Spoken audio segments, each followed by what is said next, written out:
Hello viewers, आज के video में हम पढ़ेंगे कक्षा 11वीं बायोलॉजी का चैप्टर 1 अध्याय 1 जीव जगत। और बायोलॉजी का क्या सिलेबस है हम पिछले अध्याय में देख चुके हैं। तो शुरू करते हैं बायोलॉजी का अध्याय 1। और यह अध्याय है जीव जगत। जीव जगत कैसा निराला है। और यहाँ पर जो है असाधारण वास स्थान है, चाहे वो ठंडे पर्वत हैं, पर्णपाती वन है, महासागर है। अलवणीय मतलब मीठा, मतलब लवणीय होता है नमक वाला, अलवणीय मतलब मीठा, जली झीलें, मरुस्थल, गर्म झरनों जिनमें जीव रहते, तो सभी दूर जीव रहते हैं, वे हमें आश्चर्यचकित कर देते हैं। सरपट दौड़ते घोड़े, प्रवासी पक्षियों, घाटियों में खिलते फूल अथवा आक्रमणकारी शार्क की सुंदरता विस्मय तथा चमत्कार का आह्वान करती है। पारिस्थितिकी विरोध तथा समष्टि के सदस्यों तथा समष्टि और समुदाय में सहयोग अथवा यहाँ तक कि कोशिका में आणविक गतिविधि से पता चलता है कि वास्तव में जीवन क्या है। तो यह अध्याय जो जीव जगत है, इसमें जीवन के बारे में ही अध्ययन हम करेंगे कि जीव जगत कैसा है, कितनी विविधताएं इसमें पाई जाती है। इस प्रश्न में दो निर्विवाद प्रश्न हैं। पहला तकनीकी है, जो जीव तथा निर्जीव क्या है, इसका उत्तर खोजने का प्रयत्न करता है। और दूसरा प्रश्न दार्शनिक है, जो है जानने का प्रयत्न करता है कि जीवन का उद्देश्य क्या है। ठीक है, दो प्रश्न यहाँ पे पूछे हैं। पहला तो ये कि वास्तव में जीवन क्या है और जीवन का उद्देश्य क्या है। वैज्ञानिक होने के नाते हम दूसरे प्रश्न का उत्तर देने का प्रयास नहीं करेंगे, मतलब जीवन का उद्देश्य क्या है यह वैज्ञानिक कभी खोज नहीं करते। हम इस विषय पर चिंतन करेंगे कि जीव क्या है। जीव जगत में विविधता, यदि आप अपने आसपास देखें तो आप जीवों की बहुत सी किस्में देखेंगे। ये किस्में गमले में उगने वाले पौधे, कीट, पक्षी, पालतू और अन्य प्राणी व पौधों में हो सकती, मतलब जितने भी जीवन है, जीवित प्राणी हैं, उनमें अलग अलग प्रकार की विविधता पाई जाती। जैसे पौधों में जीवन होता है, कीट पतंगों में होता, पक्षियों में, पालतू जानवरों में, अन्य प्राणियों में और स्वयं हम में भी जीवन है। तो इतनी विविधता इसमें पाई जाती है। बहुत से ऐसे जीव भी होते हैं जिन्हें आप आंखों की सहायता से नहीं देख सकते, लेकिन आपके आसपास ही हैं। यदि आप अपने अवलोकन के क्षेत्र को बढ़ाते हैं तो आपको विविधता की एक बहुत बड़ी श्रृंखला दिखाई पड़ेगी। स्पष्टतः यदि आप किसी सघन वन में जाएं तो आपको जीवों की बहुत बड़ी संख्या तथा उनमें कई किस्में दिखाई पड़ेगी। प्रत्येक प्रकार के पौधे, जंतु तथा जीव जो आप देखते हैं किसी एक जाति का प्रतीक है। अब तक के ज्ञात तथा वर्णित स्पीशीज की संख्या लगभग 1.7 मिलियन से लेकर 1.8 मिलियन तक हो सकती है, मतलब इतने प्रकार के जीव पाए जाते हैं। हम इसे जैविक विविधता अथवा पृथ्वी पर स्थित जीवों की संख्या तथा प्रकार कहते हैं। हमें यह स्मरण रखना चाहिए कि जैसे जैसे हम नए तथा यहाँ तक कि पुराने क्षेत्रों की खोज करते हैं, हमें नए नए जीवों का पता लगता रहता है। जैसा कि ऊपर बताया गया है, विश्व में कई मिलियन पौधे तथा प्राणी हैं। इतने प्रकार के पौधे और प्राणी हैं। हम पौधों तथा प्राणियों को उनके स्थानीय नाम से जानते हैं। ये स्थानीय नाम एक ही देश के विभिन्न स्थान के अनुसार बदलते रहते हैं। यदि हमने कोई ऐसी विधि नहीं निकाली जिसके द्वारा हम किसी जीव के विषय में चर्चा कर सके, जो शायद इससे भ्रमकारी स्थिति पैदा हो सकती। ठीक है, तो किसी भी स्थानीय स्थान पर किसी पौधे या प्राणी का नाम किसी दूसरे स्थान पर उस पौधे या प्राणी का नाम अलग हो सकता है। इसलिए जब विस्तृत रूप से जब इसकी चर्चा की जाती, विश्व स्तर पर चर्चा की जाती, तो उसके लिए एक ऐसा नाम होना चाहिए जो पूरे विश्व में एक ही हो। प्रत्येक जीव का एक मानक नाम होता है जिससे वो उसी नाम से सारे विश्व में जाना जाता है। इस प्रक्रिया को नाम पद्धति कहते हैं। तो जब जीवन की खोज शुरू हुई, जीवों की खोज शुरू हुई, तो प्रत्येक जीव का एक निश्चित नाम रखना भी तय हुआ, जिससे कि विश्व के सारे जो वैज्ञानिक है पूरे विश्व में उसको एक ही नाम से जाने। स्पष्टतः नाम पद्धति तभी संभव है जब जीव का वर्णन सही हो। हम यह जानते हो कि यह नाम किस जीव का है, इसे पहचानना कहते हैं। ठीक है, उस नाम से उसकी पहचान हो, उसके लक्षणों की पहचान हो जाए। अध्ययन को सरल करने के लिए अनेकों वैज्ञानिकों ने प्रत्येक ज्ञात जीव को वैज्ञानिक नाम देने की प्रक्रिया बनाई है। तो एक प्रक्रिया है जिसके तहत वैज्ञानिक नाम दिया जाता है। इस प्रक्रिया को विश्व में सभी जीव वैज्ञानिकों ने स्वीकार किया है। पौधों के लिए वैज्ञानिक नाम का आधार सर्वमान्य नियम तथा कसौटी है, जिनको international code of botanical nomenclature, ठीक है, ICBN इसका फुल फॉर्म है, international code of botanical nomenclature में दिया गया है। आप पूछ सकते हैं कि प्राणियों का नामकरण कैसे किया जाता है। प्राणी वर्गीकविदों ने international code of zoological nomenclature ICZN बनाया है। ठीक है, तो ये जो इनके फुल नाम है कितनी बार ऑब्जेक्टिव क्वेश्चन में आ जाते हैं, आपको ये पता होना चाहिए। इसके बाद आगे हम पढ़ेंगे वैज्ञानिक नाम की यह गारंटी है कि प्रत्येक जीव का एक ही नाम रहे। किसी भी जीव के वर्णन से विश्व में किसी भी भाग में लोग एक ही नाम बता सके। वे यह भी सुनिश्चित करते हैं कि एक ही नाम किसी दूसरे ज्ञात जीव का न हो। जीव वैज्ञानिक ज्ञात जीवों के वैज्ञानिक नाम देने के लिए सार्वजनिक मान्य नियमों का पालन करते हैं। प्रत्येक नाम के दो घटक होते हैं, वंश नाम तथा जाति संकेत पद। इस प्रणाली को जिसमें दो नाम के दो घटक होते हैं उसे द्विनाम पद्धति कहते हैं। ठीक है, द्विनाम पद्धति में क्या होता है, पहला तो वंश नाम होता है और जाति संकेत पद होता है। इस नामकरण प्रणाली को कैरोलस लिनियस ने सुझाया था। ठीक है, यह आपको पता होना चाहिए। द्विपदनाम पद्धति जो है कैरोलस लिनियस ने सुझाई थी, ऑब्जेक्टिव में आ जाता है कितनी बार। इसका उपयोग सारे विश्व के जीव विज्ञानी करते हैं। दो शब्दों वाली नामकरण प्रणाली बहुत सुविधाजनक है। आओ आपको आम के उदाहरण द्वारा वैज्ञानिक नाम देने की विधि को समझाएं। तो हम आम का वैज्ञानिक नाम अभी पता लगा लेंगे। आम का वैज्ञानिक नाम मेंजीफेरा इंडिका है। ठीक है, आम का वैज्ञानिक नाम क्या है, मेंजीफेरा इंडिका। तब आप यह देख सकते हैं कि यह नाम कैसे द्विपद है। द्विपद कैसे यह, तो इस नाम में मेंजीफेरा वंश नाम है, जबकि इंडिका एक विशिष्ट स्पीसीज अथवा जाति संकेत पद है। नाम पद्धति के अन्य सार्वजनिक नियम निम्नलिखित है। तो नाम पद्धति के कुछ नियम हैं, वह हैं, तो पहला नियम है कि जैविक नाम प्रायः लैटिन भाषा में होते हैं। ठीक है, लैटिन भाषा में नाम दिए जाते हैं, यह भी इम्पोर्टेंट है, और तिरछे अक्षरों में लिखे जाते हैं। इनका उद्भव चाहे कहीं से भी हुआ हो। इन्हें लैटिनीकरण अथवा इन्हें लैटिन भाषा का व्युत्पन्न समझा जाता है। जैविक नाम में पहला शब्द वंश नाम होता है, जबकि दूसरा शब्द जाति संकेत पद होता है। इसके बाद तीसरा जो नियम है, जैविक नाम को जब हाथ से लिखते हैं तब दोनों शब्दों को अलग अलग रेखांकित अथवा छपाई में तिरछा लिखना चाहिए। यह रेखांकन उनके लैटिन उद्भव को दिखाता है। पहला अक्षर जो वंश नाम को बताता बड़े अक्षर में होना चाहिए, जबकि जाति संकेत पद में छोटा अक्षर होना चाहिए। मेंजीफेरा इंडिका के उदाहरण से इसकी व्याख्या कर सकते हैं। जाति संकेत पद के बाद अर्थात जैविक नाम के अंत में लेखक का नाम लिखते हैं और इसे संक्षेप में लिखा जाता है। उदाहरण मेंजीफेरा इंडिका लिन, इसका अर्थ है सबसे पहले स्पीसीज का वर्णन लिनियस ने किया था। ठीक है, तो इस प्रकार से नाम रखे जाते हैं। यद्यपि सभी जीवों का अध्ययन करना लगभग असंभव है, इसलिए ऐसी युक्ति बनाने की आवश्यकता है जो इसे संभव कर सके। इस प्रक्रिया को वर्गीकरण कहते हैं। ठीक है, वर्गीकरण जो हम इस अध्याय में पढ़ रहे हैं, वर्गीकरण वह प्रक्रिया है जिसमें कुछ सरलता से दृश्य गुणों के आधार पर सुविधाजनक वर्ग में वर्गीकृत किया जा सके।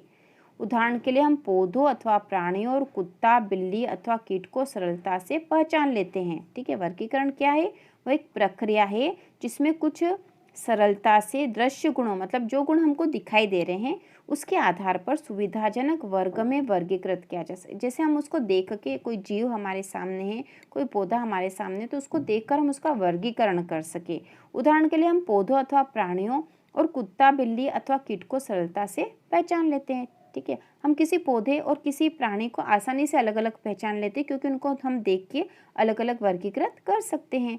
जैसे ही हम इन शब्दों का उपयोग करते हैं उसी समय हमारे मस्तिष्क में इन जीव के ऐसे गुण आ जाते हैं जिससे उसका उस वर्ग से संबंध होता है। जब आप कुत्ते के विषय में सोचते हो तो आपके मस्तिष्क में क्या प्रतिबिंब बनता है, तो ये आप खुद भी बता सकते हो कि कुत्ता का नाम आएगा। वैसे ही आपके दिमाग में कुत्ते से संबंधित दृश्य आ जाएगा कि कुत्ता इस प्रकार से होता है, 4 पैर होते हैं उसके। स्पष्टतः आप कुत्ते को ही देखेंगे, न कि बिल्ली को। अब यदि एल्सेशियन के विषय में आप सोचें तो हमें पता लगता है कि हम किसके विषय में चर्चा कर रहे हैं। इसी प्रकार मान लो हमें स्तनधारी कहना है तो आप ऐसे जंतु के विषय में सोचेंगे जिसके बाह्य कान और शरीर पर बाल होते हैं। ठीक है, स्तनधारी उनके बाह्य कान होते हैं और शरीर पर बाल होते हैं। इसी प्रकार पौधों में यदि हम गेहूं के विषय में चर्चा करें तो हमारे मस्तिष्क में गेहूं का पौधा आ जाएगा। इसलिए ये सभी कुत्ता, बिल्ली, स्तनधारी, गेहूं, चावल, पौधे, जंतु आदि सुविधाजनक वर्ग हैं जिनका उपयोग हम पढ़ने में करते हैं। इन वर्गों की वैज्ञानिक शब्दावली टेक्सा है। ठीक है, इन वर्गों की वैज्ञानिक शब्दावली जो है वो टेक्सा है। यह आपको स्वीकार करना है, ठीक है। टेक्सा के बारे में और विस्तृत अभी आएगा, हम वहाँ पढ़ेंगे। यह आपको स्वीकार करना है कि टेक्सा विभिन्न स्तर पर सही वर्गों को बता सकता है, ठीक है। टेक्सा एक तरह का वर्गीकरण का प्रकार है जो विभिन्न स्तर पर सही वर्गों को बता सकता है। पौधे भी एक टेक्सा है, गेहूँ भी एक टेक्सा है, इसी प्रकार जंतु, स्तनधारी, कुत्ता, ये सभी टेक्सा है। लेकिन क्या आप जानते हैं कि कुत्ता एक स्तनधारी और स्तनधारी प्राणी है? इसलिए प्राणी, स्तनधारी तथा कुत्ता विभिन्न स्तरों पर टेक्सा को बताता है, इसके प्रकार को बताता है। इसलिए गुणों के आधार पर सभी जीवों को विभिन्न टेक्सा में वर्गीकृत कर सकते हैं। गुण जैसे प्रकार, रचना, गुण कैसे प्रकार, रचना, कोशिका की रचना, विकासीय प्रक्रम तथा जीव की पारिस्थितिक सूचनाएं आवश्यक है और ये आधुनिक वर्गीकरण अध्ययन के आधार है। इसलिए विशेषीकरण, पहचान, वर्गीकरण तथा नाम पद्धति आदि ऐसे प्रक्रम प्रणाली है जो वर्गीकी मतलब वर्गीकरण विज्ञान के आधार है। वर्गीकी कोई नई नहीं है, मतलब वर्गीकरण जो विज्ञान है वास्तव में नया नहीं। प्राचीन समय में भी वर्गीकरण किया जाता था। मानव सदैव विभिन्न प्रकार के जीवों के विषय में अधिकाधिक जानने का प्रयत्न करता रहा है, विशेष रूप से उनके विषय में जो उनके लिए अधिक उपयोगी थे। आदि मानव को अपनी मूलभूत आवश्यकताओं जैसे भोजन, कपड़े तथा आश्रय के लिए नए नए स्रोत खोजने पड़ते थे। इसलिए विभिन्न जीवों के वर्गीकरण का आधार उपयोग पर आधारित था। तो प्राचीन समय में वर्गीकरण का आधार क्या था? उपयोग के आधार पर वर्गीकरण होता था, लेकिन अभी के समय में वैज्ञानिक आधार पर वर्गीकरण होता है। काफी समय से मानव विभिन्न प्रकार के जीवों के विषय में जानने और उनकी विविधता सहित उनके संबंध में रुचि लेता रहा है। अध्ययन की शाखा को वर्गीकरण पद्धति, सिस्टेमैटिक्स कहते हैं, ठीक है। वर्गीकरण की पद्धति है सिस्टेमैटिक्स। सिस्टेमैटिक्स शब्द लैटिन शब्द सिस्टेमा से आया है, जिसका अर्थ है जीवों की नियमित व्यवस्था। लिनियस ने अपने पब्लिकेशन का टाइटल सिस्टेमा नेचर चुना, ठीक है। उन्होंने जो पुस्तक रची थी उसका नाम था सिस्टेमा नेचर। वर्गीकरण पद्धति में पहचान, नाम पद्धति तथा वर्गीकरण को शामिल करके इसके क्षेत्र को बढ़ा दिया जाता है। वर्गीकरण पद्धति में जीवों के विकासीय संबंध का भी ध्यान रखा गया, ठीक है। तो अभी तक हमने ये पढ़ा कि जीवों का वर्गीकरण किया जाता है जिससे कि प्रत्येक जीव की अपनी एक अलग पहचान बन सके, हम उसको आसानी से पहचान सके। इसके बाद आगे हम पढ़ेंगे वर्गीकी संवर्ग, मतलब कौन कौन से भागों में उसको बांटा जाता है, ये इसका विस्तृत है। वर्गीकरण एकल सोपान प्रक्रम नहीं है, मतलब जीवों को हम अलग अलग भागों में बांटते हैं तो किसी एक आधार पर नहीं बांट सकते, बल्कि इसमें पदानुक्रम सोपान होते हैं जिसमें प्रत्येक सोपान पद अथवा वर्ग को प्रदर्शित करता है। चूंकि संवर्ग समस्त वर्ग की व्यवस्था है, इसलिए इसे वर्गीकी संवर्ग कहते हैं। तभी सारे संवर्ग मिलकर वर्गीकी पदानुक्रम बनाते हैं। इसको उदाहरण द्वारा हम समझेंगे अभी। प्रत्येक संवर्ग वर्गीकरण की एक इकाई को प्रदर्शित करता है। वास्तव में यह एक पद को दिखाता है और इसे प्रायः वर्ग या टेक्सॉन कहते हैं, ठीक है। वर्ग मतलब एक पद जिसके आधार पर बांट रहे हैं उसको टेक्सॉन कहते हैं। वर्गीकी संवर्ग तथा पदानुक्रम का वर्णन एक उदाहरण द्वारा कर सकते हैं। कीट जीवों के एक वर्ग को दिखाता है जिसमें एक समान गुण जैसे 3 जोड़ी संधिपात टांगे होती है। मतलब कीट का यदि हम वर्गीकरण कर रहे हैं तो उसमें कीट का जो वर्ग है उसमें कैसे जीव आते हैं जिसमें 3 जोड़ी टांगे होती है। इसका अर्थ है कि कीट स्वीकारणी सुस्पष्ट जीव है जिसका वर्गीकरण किया जा सकता है, इसलिए इसे एक पद अथवा संवर्ग का दर्जा दिया गया है। क्या आप ऐसे किसी जीवों के अन्य वर्ग का नाम बता सकते हैं? तो हाँ, आप बता सकते हो आसानी से। स्मरण रहे कि वर्ग संवर्ग को दिखाता है। प्रत्येक पद अथवा वर्ग वास्तव में वर्गीकरण की एक इकाई को बताता है। ये वर्गीकी वर्ग संवर्ग सुस्पष्ट जैविक है, ना कि केवल आकारी की समूह। तो जैविक आधार पर इसका वर्गीकरण है। सभी ज्ञात जीवों के वर्गीकीय अध्ययन से सामान्य संवर्ग जैसे किंगडम, ठीक है, जगत मतलब किंगडम, सामान्य संवर्ग जैसे जगत, संघ, इसको अंग्रेजी में फाइलम बोलते हैं, अथवा भाग, पौधों के लिए उसको भाग कहा जाता है। वर्ग मतलब क्लास, गण मतलब ऑर्डर, कुल मतलब फैमिली, वंश मतलब जीनस और जाति मतलब स्पीसीज, इनके अंग्रेजी नाम साथ में दे रखे हैं, का विकास हुआ है। पौधों तथा प्राणियों दोनों में स्पीसीज सबसे निचले संवर्ग में आती है। क्या आप यह प्रश्न पूछ सकते हैं कि किसी जीव को विभिन्न संवर्गों में कैसे रखते हैं, ठीक है, किसी भी जीव को अलग अलग संवर्ग में कैसे रखते हैं? इसके लिए मूलभूत आवश्यकता व्यष्टि अथवा उसके वर्ग के गुणों का ज्ञान होना है, ठीक है। यह समान प्रकार के जीवों तथा अन्य प्रकार के जीवों में समानता तथा विभिन्नता को पहचानने में सहायता करते हैं। तो सभी प्रकार के जीवों में कुछ अलग अलग लक्षण होते हैं, उसी के आधार पर इनका वर्गीकरण किया जाता है। तो इसमें सबसे पहले स्पीसीज, तो देखो यहाँ पर हमने पढ़ा था, सबसे पहले यहाँ पे था किंगडम, फाइलम, फिर क्लास, फिर ऑर्डर, फैमिली, जीनस और स्पीसीज। तो यहाँ पर हम सबसे पहले स्पीसीज मतलब जाति के बारे में पढ़ रहे हैं। वर्गीय अध्ययन में जीवों के वर्ग जिसमें मौलिक समानता होती है उसे स्पीसीज कहते हैं। ठीक है, जिसमें मौलिक समानता, जीवों के ऐसे वर्ग जिसमें मौलिक समानता उसे स्पीसीज कहते हैं। हम किसी भी स्पीसीज को उसमें समीपस्थ संबंधित स्पीसीज से उसके आकार की, मतलब उसके आकार के आधार पर जो विभिन्नता है, आकार की विभिन्नता के आधार पर उन्हें एक दूसरे से अलग कर सकते हैं। हम इसके लिए मेंजीफेरा इंडिका, ठीक है, आम का जो नाम था, सोलेमन ट्यूबिरोसम आलू और पैंथेरालियो शेर, ये इनके वैज्ञानिक नाम है। शेर का वैज्ञानिक नाम पैंथेरालियो है, आम का है मेंजीफेरा इंडिका और आलू का है सोलेनम ट्यूबिरोसम के उदाहरण लेते हैं। इन सभी तीनों नामों में इंडिका, ट्यूबिरोसम तथा लियो जाति संकेत पद है। ठीक है, ये जाति का संकेत कर रहे हैं, जैसे लियो जो है ये जाति है, जबकि पहले शब्द मेंजीफेरा, सोलेनम और पैंथेरा वंश के नाम है। तो यह हमने पहले ही पढ़ा था, जो आगे का पद है वो वंश है और पीछे वाला पद उसकी जाति का पद है, और यह टेक्सा अथवा संवर्ग का भी निरूपण करते हैं। प्रत्येक वंश में एक अथवा एक से अधिक जाति संकेत पद हो सकते हैं। ठीक है, तो जैसे कि यहाँ पर सबसे पहला जो पद है यह वंश का नाम था, ठीक है, और जो दूसरा पद था जाति का नाम था, और प्रत्येक वंश में एक या एक से अधिक जाति हो सकती है। तो ये वंश है, इसमें अलग प्रकार की जातियाँ भी हो सकती है।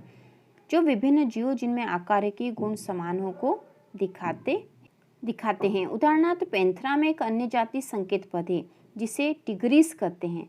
सोलेनम वंश में नाइग्रीम, मेलजिना भी आते हैं। ठीक है, मानव की जाति सेपियंस है जो होमो वंश में आता है। ठीक है, होमो वंश है और सेपियंस जो है जाति है, इसलिए मानव का जो वैज्ञानिक नाम है वो है होमो सेपियंस, मानव का वैज्ञानिक नाम। इसके बाद हम पढ़ेंगे वंश, जिसको जीनस भी बोलते हैं। वंश से संबंधित स्पीसीज का एक वर्ग आता है जिसमें स्पीसीज के गुण अन्य वंश में स्थित स्पीसीज की तुलना में समान होते हैं। हम कह सकते हैं कि वंश समीपस्थ संबंधित स्पीसीज का एक समूह। ठीक है, जो स्पीसीज समीपस्थ ही संबंध है उनमें उसको वंश बोल देते हैं। सबसे पहले स्पीसीज थी, उसके बाद वंश आया है। उदाहरणार्थ जैसे सबसे पहले स्पीसीज है, इसके ऊपर गए तो वंश आ गया, इसमें कम जीव, वंश में अधिक जीव आ जाएंगे क्योंकि समानता के आधार पर हम देख रहे हैं। उदाहरणार्थ आलू, टमाटर तथा बैंगन ये दोनों अलग अलग स्पीसीज हैं। ठीक है, आलू, टमाटर तथा बैंगन ये दोनों अलग अलग स्पीसीज, लेकिन ये सभी सोलेनम वंश में आते हैं। ठीक है, वंश इनका एक है लेकिन फिर जाति अलग अलग हो गई, इसलिए इनके गुण अलग अलग हो गए हैं। शेर, पैंथेरालियो, चीता, पैंथेरा पार्डस तथा पैंथर टिग्रिस जिनमें बहुत से गुण हैं वे सभी पैंथेरा वंश में आते हैं, और यह वंश दूसरे वंश फैलिस जिसमें बिल्ली आती से भिन्न है। तो अब हमने वंश समझ लिया यहाँ पर। इसके बाद आता कुल। कुल उससे भी बड़ा होता है, इसमें और अधिक प्रकार के प्राणी आ जाएंगे। तो कुल जो है अगला संवर्ग कुल है जिसमें संबंधित वंश आते हैं।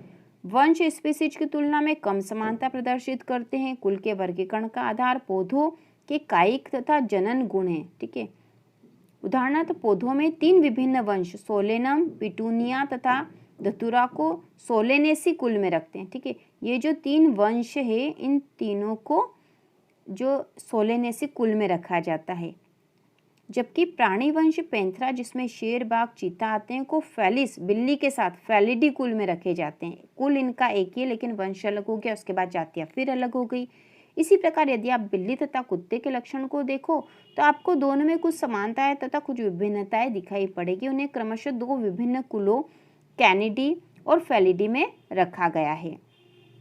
इसके बाद और आगे जब हम जाते हैं तो गण आ जाता है। गण में और विभिन्न प्रकार के जीव शामिल हो जाएंगे। उनकी कुछ समानता के आधार पर आपने पहले देखा कि संवर्ग जैसे स्पीसीज, वंश, कुल समान तीनों लक्षणों पर आधारित हैं। प्रायः गण तथा अन्य उच्चतर वर्गी की संवर्ग की पहचान लक्षणों के समूहन के आधार पर करते हैं। गण में उच्चतर वर्ग होने के कारण कुलों के समूह आते हैं। ठीक है, गण में क्या शामिल हो गया? कुल शामिल हो गए। कुल में वंश शामिल है और वंश में जाति शामिल है, जिनमें कुछ लक्षण एक समान होते हैं। इसमें एक जैसे लक्षण कुल में शामिल विभिन्न वंश की अपेक्षा कम होते हैं। पादप कुल जैसे कॉनवोल्व्यूलेसी, सोलेनेसी को पॉलीसोनिएलस गण में रखा गया है। इसका मुख्य आधार पुष्पी लक्षण है, जबकि प्राणी कार्निवोरा गण में फैलिडी तथा कैनिडी कुलों को रखा गया है। तो इस प्रकार गण में और अधिक जीव शामिल हो गए हैं। अब गणों को भी जब समानता के आधार पर, अलग अलग गणों को समानता के आधार पर वर्ग में शामिल कर दिया जाता है, ठीक है, वर्ग या क्लास। इस वर्ग में संबंधित गण आते हैं। उदाहरणार्थ प्राइमेटा गण जिसमें बंदर, गोरिल्ला तथा गिब्बान आते हैं, और कार्निवोरा गण जिसमें बाघ, बिल्ली तथा कुत्ता आते हैं को मेमलिया वर्ग में रखा गया, ठीक है। ये सारे जो हैं एक वर्ग में रख दिए, वो उसे बोल दिया हमने मेमलिया। इसके अतिरिक्त मेमलिया वर्ग में अन्य गण भी आते हैं। अब गणों को यदि हम एक जो इकाई में शामिल करते हैं उसका उच्चतर वर्ग हो जाता है संघ, जिसको फाइलम भी कहा जाता है। वर्ग जिसमें जंतु जैसे मछली, उभयचर, सरीसृप, पक्षी और स्तनधारी आते हैं। अगले उच्चतर संवर्ग जिसे संघ कहते का निर्माण करते हैं। इन सभी को एक समान गुणों जैसे पृष्ठरज्जु, नोटोकार्ड तथा पृष्ठीय खोखला तंत्रिका तंत्र के होने के आधार पर कॉर्डेटा संघ में रखा गया है। पौधों में इन वर्गों जिनमें कुछ ही एक समान लक्षण होते हैं को उच्चतर संवर्ग भाग डिवीजन में रखा जाता है। तो पौधों में डिवीजन कहा जाता है, नाम अलग रख दिए ताकि पहचान आसानी से हो सके। इसके बाद इसका जो अगला उच्चतर वर्ग है वह है जगत। जंतु के वर्गीकृत तंत्र में विभिन्न संघों के सभी प्राणियों को उच्चतम संवर्ग जगत में रखा गया, सबसे उच्च है जगत। जबकि पादप जगत में विभिन्न भाग डिवीजन के सभी पौधों को रखा गया है। विभिन्न संघों के सभी प्राणियों को एक अलग जगत एनिमेलिया में रखा गया है, ठीक है। सभी जो प्राणी हैं, विभिन्न संघों के जो प्राणी हैं उनको एनिमेलिया में रखा गया है, जिससे कि उन्हें पौधों से अलग किया जा सके। पौधों को प्लांटी जगत में रखा गया है। भविष्य में हम इन दो वर्गों को जंतु तथा पादप जगत कहेंगे, ठीक है। जो एनिमेलिया उसको हम जंतु जगत कहेंगे और जो प्लांटी उसको पादप जगत हम कहते हैं। इनमें स्पीशीज से लेकर जगत तक विभिन्न वर्गीकृत संवर्गों को आरोही क्रम में दिखाया गया है। ये संवर्ग हैं, यद्यपि वर्गीकृत वैज्ञानिकों ने इस पदानुक्रम में उपसंवर्ग भी बनाए और इसके उपभाग भी बना दिए हैं। इनमें विभिन्न टेक्सा का उचित वैज्ञानिक स्थान देने में सुविधा होती है। चित्र 1.1 में पदानुक्रम को देखो। क्या आप इस व्यवस्था के आधार पर स्मरण कर सकते हो? उदाहरण के लिए जैसे जैसे हम स्पीशीज से जगत की ओर ऊपर जाते हैं वैसे ही समान गुणों में कमी आती जाती है। सबसे नीचे जो टेक्सा होगा उसके सदस्यों में सबसे अधिक समान गुण होंगे। जैसे जैसे उच्चतर संवर्ग की ओर जाते हैं उसी स्तर पर अन्य टेक्सा के संबंध निर्धारित करने के अधिक कठिन हो जाते, इसलिए वर्गीकरण की समस्या और भी जटिल हो जाती। तो यहाँ पर हम जो आरोही क्रम में पदानुक्रम है उसको हम देखेंगे और उसको हमें याद भी करना है, ठीक है। अब यहाँ पर है तालिका 1.1 में कुछ सामान्य जीवों जैसे घरेलू मक्खी, मानव, आम तथा गेहूं के विभिन्न वर्गीकृत संवर्गों को दिखाया गया। तो यहाँ पर हमें जो याद करना है वह है इनके वैज्ञानिक नाम। मानव का होमोसेपियंस, घरेलू मक्खी का मस्का डोमेस्टिका, आम का वैज्ञानिक नाम है मेंजिफेरा इंडिका और गेहूं का टिटिकम एस्टिवम, ठीक है। और इनके वंश, गण, वर्ग और संघ यहाँ दे रखे हैं। इसके बाद हमें जो एक और जो यहाँ याद करना है वह है इसका, ठीक है, आरोही क्रम में वर्गीकी का जो संवर्ग है वह याद करना है। तो इसमें सबसे पहले जो है वह आ जाती है, सबसे पहले आएगी जाति। जाति के जो जीव होंगे उनमें सारे गुण और ये, ठीक है, उनका गुण प्रकार समान होंगे और एक दूसरे से उनके लक्षण समान होंगे। इसके बाद वंश में और अधिक प्रकार के जीव आ जाते हैं। जैसे जातियाँ बहुत सारी है तो वंश में बहुत सारी प्रकार की जातियाँ होगी, बहुत सारी, और ये सब जातियाँ एक वंश में शामिल होंगे। और वंश भी बहुत सारे प्रकार के होंगे, ये सारे वंश एक कुल में शामिल हो जाएंगे। कुल बहुत सारे प्रकार के होते हैं और सारे जो हम उनके गुणों के आधार पर एक गण में शामिल कर जाते हैं। गण विभिन्न प्रकार के होते हैं और जब उन गणों के समानता के आधार पर हम एक वर्ग में रख देते हैं। वर्ग भी विभिन्न प्रकार के होंगे और उन वर्गों को कुछ समानता के आधार पर हमने एक संघ में रख दिया। अब इस प्रकार के बहुत सारे संघ हो गए और इन सबको कुछ समानता के आधार पर हमने जगत में रख दिया। तो हमें दो प्रकार के जगत का विशेष रूप से अध्ययन करना है, वह है जंतु जगत, ठीक है, जंतु जगत, और दूसरा है पादप जगत। ठीक है, जंतु और पादप, यह हमें विशेष रूप से अध्ययन करना है। और यहाँ जो क्रम दे रखा है आपको याद करना, याद होना चाहिए, एग्जाम में आता है। जाति, वंश, कुल, फैमिली, गण, वर्ग, संघ और जगत। अब यहाँ सारांश भी हम देख लेते हैं। जीव जगत में प्रचुर मात्रा में विविधताएं दिखाई पड़ती है। असंख्य पादप तथा प्राणियों की पहचान तथा उनका वर्णन किया गया है, परंतु अब भी इनका बहुत बड़ी संख्या अज्ञात है। मतलब बहुत सारे ऐसे जीव हैं, ऐसे बहुत सारे पादप हैं जिनको अभी तक हम खोज नहीं कर पाए हैं। जीवों के एक विशाल परिसर को आकार, रंग, आवाज, शरीर क्रियात्मक तथा आकारिकी लक्षणों के कारण हमें जीवों की व्याख्या करने के लिए बाधित होना पड़ता है। जीवों की विविधता तथा इनकी किस्मों के अध्ययन को सुसाध्य और सरल बनाने के लिए जीव वैज्ञानिकों ने कुछ नियमों और सिद्धांतों का प्रतिपादन किया है, जिससे कि जीवों की पहचान, उनका नाम, पद्धति तथा वर्गीकरण संभव हो सके। ज्ञान की शाखा को वर्गीकी का नाम दिया गया, ठीक है, जिसमें जीवों का वर्गीकरण किया जाता है। पादपों तथा प्राणियों की विभिन्न स्पीसीज का वर्गीकी अध्ययन कृषि, वानिकी और हमारे जैव संसाधन में विविधता के सामान्य ज्ञान में लाभदायक सिद्ध हुआ है। वर्गीकी के मूलभूत आधार जैसे जीवों की पहचान, उनका नामकरण तथा वर्गीकरण विश्वव्यापी रूप से अंतर्राष्ट्रीय कोड के अंतर्गत विकसित किया गया है। समरूपता तथा विभिन्नताओं को आधार मानकर प्रत्येक जीव को पहचाना गया है और इसे द्विपद नाम दिया गया है। और द्विपद नाम पद्धति कैरोलस लिनियस ने दी थी, हमें याद रखना है। सही वैज्ञानिक तंत्र के अनुसार द्विपद नाम पद्धति जीव वैज्ञानिक नाम जो दो शब्दों से मिलकर बना होता है दिया जा सकता है। जीव वर्गीकरण तंत्र में अपने स्थान को प्रदर्शित करता है।